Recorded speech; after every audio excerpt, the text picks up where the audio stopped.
গায়ের জোরে একতরফা নির্বাচন নয় বললেন সিইসি। নির্বাচনের দিন ঘোষণা করবেন প্রধান উপদেষ্টা। এস আলম গ্রুপের ঋণ জালিয়াতি, ইসলামী ব্যাংকের সাবেক 2 পরিচালককে জিজ্ঞাসাবাদ। জাপান গার্ডেন সিটিতে প্রাণী হত্যার ঘটনায় প্রতিবাদ, মামলার প্রস্তুতি।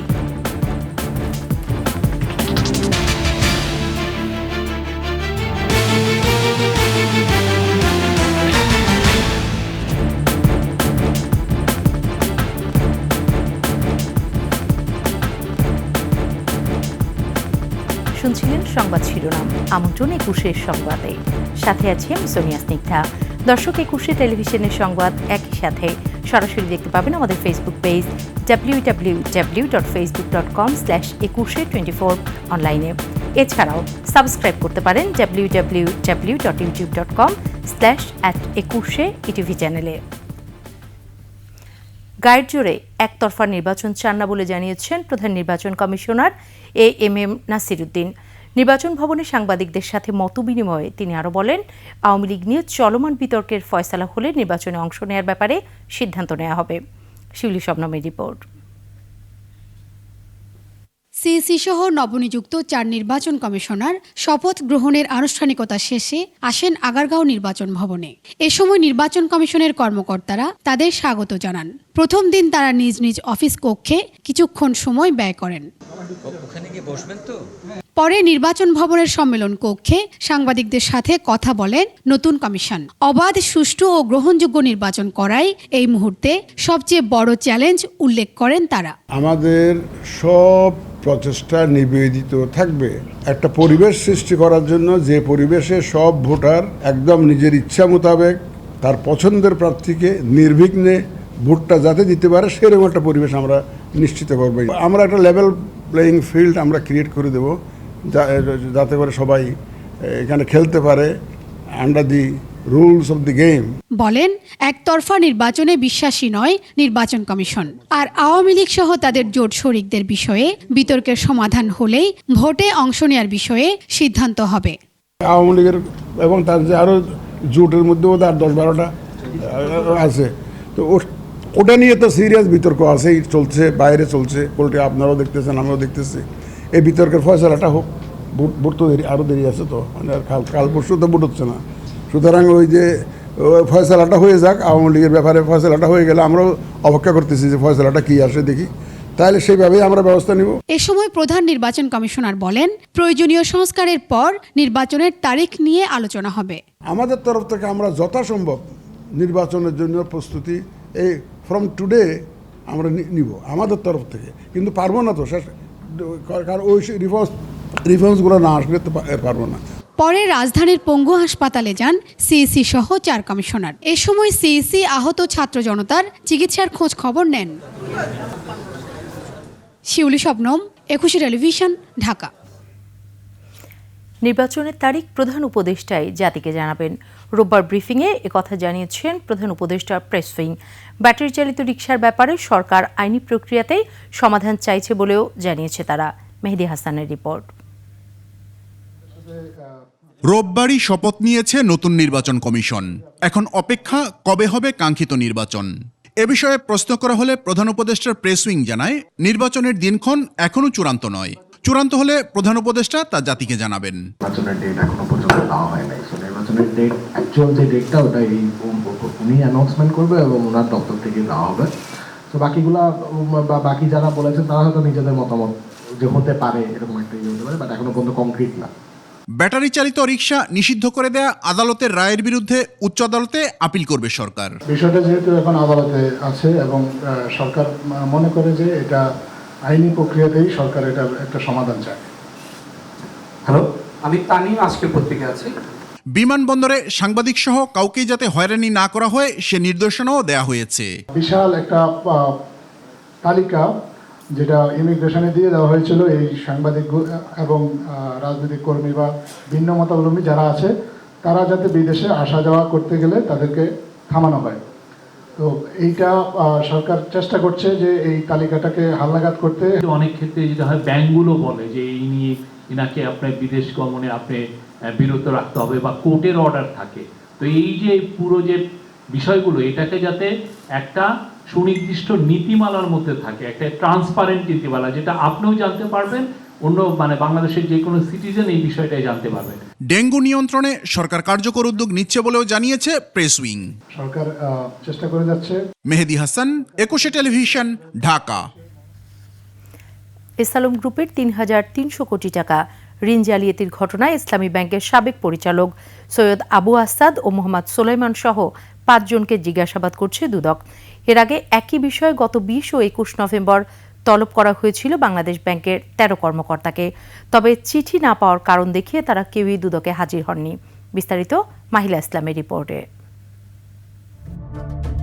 গত বছরের ডিসেম্বরে ইসলামী ব্যাংকের চট্টগ্রামের 3টি শাখা থেকে বিতর্কিত ব্যবসায়ী এসালম 3,300 কোটি টাকা লুট করেন। ঋণের নামে ব্যাংক লুটপাটের অভিযোগ খতিয়ে দেখছে দুর্নীতি দমন কমিশন। এরই ধারাবাহিকতায় গত 11 নভেম্বর ব্যাংকটির সাবেক 2 চেয়ারম্যান ও পরিচালক সহ মোট 17 জনকে জিজ্ঞাসাবাদের জন্য তলব করে চিঠি পাঠায় দুদক। তলবের প্রেক্ষিতে রোববার দুদকের কার্যালয়ে আসেন ইসলামী ব্যাংকের সাবেক পরিচালক সৈয়দ আবু আসাদ ও মোহাম্মদ সোলাইমান সহ 5 জন। এখানে একজনের পিটিশন দিতে আসছি আমি। সেটা তো আমি জানি না, আমি কোনো ডকুমেন্ট পাইনি, অনেক আগের ঘটনা তো আমাদের সম্পৃক্ত ছিল না, আমরা তো যেহেতু বোর্ডের মেম্বার ছিলাম এই জন্য। জিজ্ঞাসাবাদ শেষে দুদকের উপপরিচালক আক্তারুল ইসলাম জানান, অভিযোগের সত্যতা পাওয়া গেলে আইনানুগ ব্যবস্থা নেওয়া হবে। ব্যক্তিগত শুনানি বিষয়, অভিযোগ সংশ্লিষ্ট যে বিষয়গুলো ছিল তার বিষয়ে তাদের কি বক্তব্য সেই বিষয়গুলো শোনার জন্য অনুসন্ধানকারী কর্মকর্তা ডেকেছিল। এদিকে এর আগে একই বিষয়ে বাংলাদেশ ব্যাংকের 13 কর্মকর্তাকে তলব করা হলেও চিঠি না পাওয়ার কারণ দেখিয়ে তারা দুদক কার্যালয়ে উপস্থিত হননি। মাহিলা ইসলাম, 21 টেলিভিশন, ঢাকা। দাবি আদায়ে আজও রাজধানীর গুরুত্বপূর্ণ বিভিন্ন রাস্তা অবরোধ করে বিক্ষোভ করেন অটোরিকশা চালকরা। ব্যাটারি চালিত যানবাহনের জন্য লাইসেন্স এবং যৌক্তিক রুট পারমিটের দাবি জানান শ্রমিক নেতারা। অটোরিকশা বন্ধের প্রতিবাদে জাতীয় প্রেস ক্লাবের সামনে সমাবেশে এসব দাবি জানান তারা। এ সময় তাদের সাথে একাত্মতা প্রকাশ করে কমিউনিস্ট পার্টি উদীচী শিল্পী গোষ্ঠী। মাহতাব মিনহাজের রিপোর্ট। পূর্ব ঘোষণা অনুযায়ী সকাল 11টায় প্রেস ক্লাবের সামনে জড়ো হতে থাকেন অটোরিকশা চালকরা। সে সময় বন্ধ হয়ে যায় যান চলাচল। অটোরিকশা বন্ধের প্রতিবাদে বিক্ষোভ শুরু করেন তারা। শ্রমিকরা জানান, দাবি না মানলে আন্দোলন চলবে। যতদিন আন্দোলন অটুট না চলে, অনুমতি না দিব অত্যন্ত আমরা আন্দোলন চলবে লাগাতার। আগামীকালকে সুষ্ঠু রায় না হয় তাহলে আমরা পরবর্তীতে পদক্ষেপ নিব। আমার অটোটা 1 লক্ষ টাকা, 5,000 টাকা কিস্তি আসে। আমি যদি এই মুহূর্তে অটো না চালাইতে পারি আমার ফ্যামিলি কি দিয়ে চলবো? ব্যাটারি চালিত যানবাহনের জন্য লাইসেন্স এবং যৌক্তিক রুট পারমিট ও অটোরিকশার জন্য আলাদা লেনের দাবি জানানো হয় সমাবেশে। একই সাথে কয়েকদিনের আন্দোলনে আটক অটো চালকদের মুক্তির দাবি জানান শ্রমিক নেতারা। আমাদেরকে লাইসেন্স দেওয়া হোক, আমাদেরকে যৌক্তিক রুট পারমিট দেওয়া হোক। আমরা যত্রতত্র গাড়ি চালাতে চাই না। অটো চালকদের আন্দোলনের সাথে সমর্থন জানিয়ে মাঠে নেমেছে কমিউনিস্ট পার্টি এবং উদীচী শিল্পী গোষ্ঠী। হাইকোর্টের নির্দেশনা প্রত্যাহারের দাবি জানান তারা। আপনারা অন্য কারো সিন্দুক ভেঙে টাকা চুরি করার দাবি করেন নাই। আর পরে এই অন্যায় সিদ্ধান্ত সরকার কেন দিল? ঢাকা শহরের সৌন্দর্য বাড়াইতে হইলে আমাদের খেটে খাওয়া মানুষের সৌন্দর্য, তাদের পেটে ভাত, পরনের কাপড়, তাদের উন্নত জীবনের নিশ্চয় বিধান করতে হবে। মঙ্গলবার ঢাকা মহানগর এলাকায় ব্যাটারি চালিত রিকশা চলাচল বন্ধে পদক্ষেপ নিতে 3 দিনের নির্দেশ দেয় হাইকোর্ট। এরপর থেকেই আন্দোলন করছেন অটো চালকরা। মাহতাব মিনহাজ, 21 টেলিভিশন, ঢাকা। নিচ্ছি সংবাদ বিরতি। যখন ফিরছি তখন অন্যান্য সংবাদের সাথে আরও থাকবে। কলেজ শিক্ষার্থীর মৃত্যুর ঘটনায় ন্যাশনাল মেডিকেল কলেজ হাসপাতালে হামলা, ভাঙচুর। আবারও আমন্ত্রণ 21 সংবাদে। জাপান গার্ডেন সিটিতে বিষ প্রয়োগে কুকুর বিড়াল হত্যার ঘটনায় মামলার প্রস্তুতি নিচ্ছে প্রাণী নিয়ে কাজ করা সংগঠনগুলো। তারা বলছে, এভাবে প্রাণী হত্যা জঘন্য অপরাধ, বইছে নিন্দার ঝড়। পুলিশ বলছে মামলা নিয়ে আসলে গ্রহণ করা হবে। আরও জানাচ্ছেন প্রণব চক্রবর্তী। বিষ খাইয়ে কুকুর বিড়াল হত্যার প্রতিবাদে রোববার মোহাম্মদপুর জাপান গার্ডেন সিটিতে দেয়াল লিখন করে প্রতিবাদ জানিয়েছেন প্রাণীপ্রেমীরা। এ সময় তাদের সাথে বাকবিতণ্ডায় জড়ায় জাপান গার্ডেন সিটি কর্তৃপক্ষ।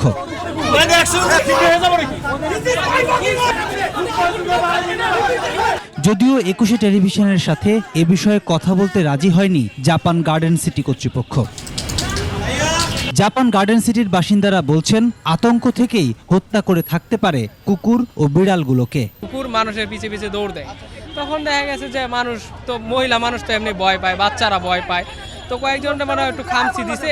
নিরীহ প্রাণীদের এভাবে হত্যার ঘটনায় মামলা করার প্রস্তুতির কথা জানিয়েছে অভয়ারণ্য নামের সংগঠন।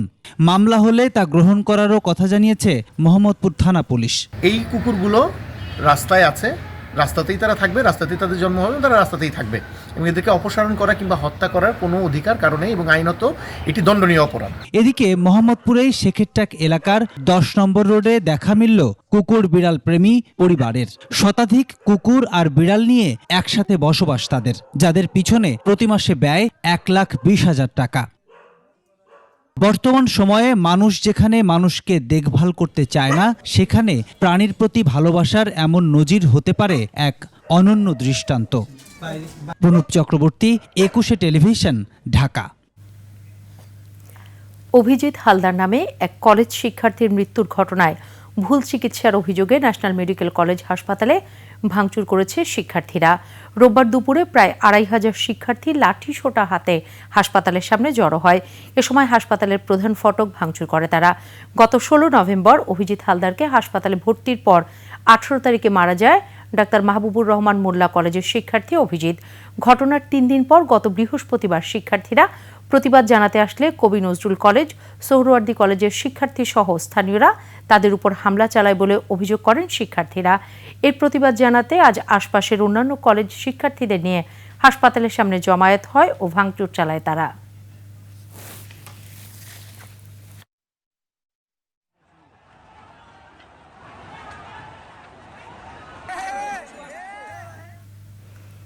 একুশে টেলিভিশনের সূচনা লগ্নের সহকর্মীকে সংবর্ধনা জানালেন একুশে টেলিভিশনের চেয়ারম্যান ও সিইও আব্দুস সালাম। একুশের জন্মলগ্ন থেকে দৃষ্টি, মিউজিক ক্যাফে, পথের পাঁচালী সহ শতাধিক জনপ্রিয় অনুষ্ঠানের নির্মাতা জুবায়ের বাবু। তার সংবর্ধনায় আরও উপস্থিত ছিলেন একুশে টেলিভিশনের ভাইস চেয়ারম্যান ও সিওও তাসনুভা মাহবুব সালাম সহ একুশে পরিবার। বিস্তারিত জানাচ্ছেন নাহিদ সিরাজি নিম্মি।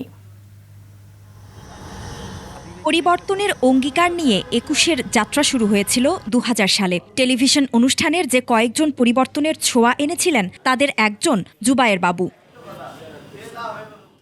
প্রায় ১.৫ যুগ পর পুরনো কর্মস্থলে আসায় একুশে পরিবারের পক্ষ থেকে এই সংবর্ধনার আয়োজন। একুশে টেলিভিশনের চেয়ারম্যান ও CEO Abdus Salam, vice chairman Tasnuva মাহবুব সালাম শুভেচ্ছা জানান পুরনো সহকর্মীকে। এরপর অতিথিকে নিয়ে প্রতিষ্ঠানের বিভিন্ন শাখা পরিদর্শন করেন একুশে পরিবার। এ সময় একুশে টেলিভিশনের সাথে সম্পর্কের সমীকরণের গল্প তুলে ধরেন জুবায়ের বাবু। একই সাথে আগামীর জন্য শুভকামনা জানান তার ভালোবাসার প্রথম এই চ্যানেলের জন্য। মানসিকভাবে আমি সবসময় টিভির সাথে ছিলাম, সো এটা হচ্ছে যে আমার কাছে এই জায়গাটা, এই জায়গার গন্ধ, এই জায়গার বাতাস, এই জায়গার মানুষগুলো সবগুলো আপন মনে হয়। একুশে টেলিভিশন আমি আসলে যেই জায়গাটায় দেখতে চাই, আমি যেই জায়গাটা ছেড়ে গেছি একুশে টেলিভিশন, সেই জায়গাটাতে আমি দেখতে চাই। একুশে টেলিভিশনের ভাইস চেয়ারম্যান ও সিওও তাসনুভা মাহবুব সালাম বলেন, সাবেক এই সহকর্মীকে পেয়ে আনন্দের কথা এবং চ্যানেল নিয়ে তার আগামীর পরিকল্পনা। মুক্ত বাতাসে আমরা কথা বলতে পারতেছি, so very happy for this. হ্যাঁ, এবং যেটা ইটিভি যেখানে উনি রেখে গিয়েছেন, যেটা বললেন উনি একটু আগে, of course we are trying to go there ইনশাআল্লাহ। নব উদ্যমে এগিয়ে যাচ্ছে একুশে টেলিভিশন। এই অগ্রযাত্রায় জুবায়ের বাবুকে পাশে থাকার আহ্বান জানালেন একুশে টেলিভিশনের চেয়ারম্যান ও সিইও আব্দুস সালাম। ন্যাচারালি ওর ভিতরে এই টিভিটা সবসময়ই আছে, অল দ্য টাইম, এবং আমার সাথে সবসময় যোগাযোগ আছে এবং সবসময় এই টিভিকে ওন করে, লাভ করে। অনেক দিন পর এই যে নতুন স্বাধীন বাংলাদেশে আসলো, ন্যাচারালি ঘরের ছেলে ঘরে আসছে।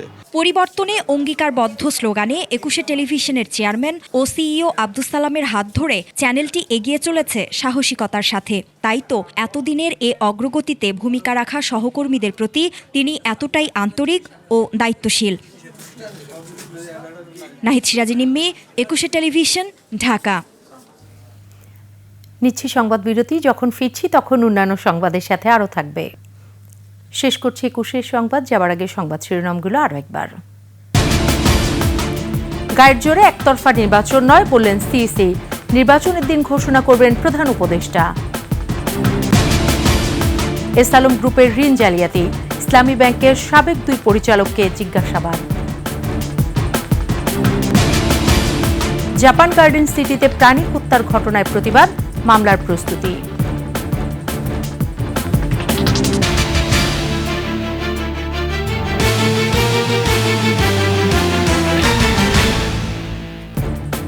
সর্বশেষ সংবাদ জানতে ডায়াল করুন 2021 নম্বরে, আর ভিজিট করুন 21-tv.com ওয়েবসাইটে। ফেসবুকে ভিজিট করতে পারেন www.facebook.com/2124 অনলাইনে। এছাড়াও সাবস্ক্রাইব করতে পারেন www.youtube.com/@21etv চ্যানেলে। এতক্ষণ সাথে থাকার জন্য ধন্যবাদ। পরবর্তী সংবাদ রাত 11টায় দেখার আমন্ত্রণ রইল। 21-এর সাথেই থাকুন।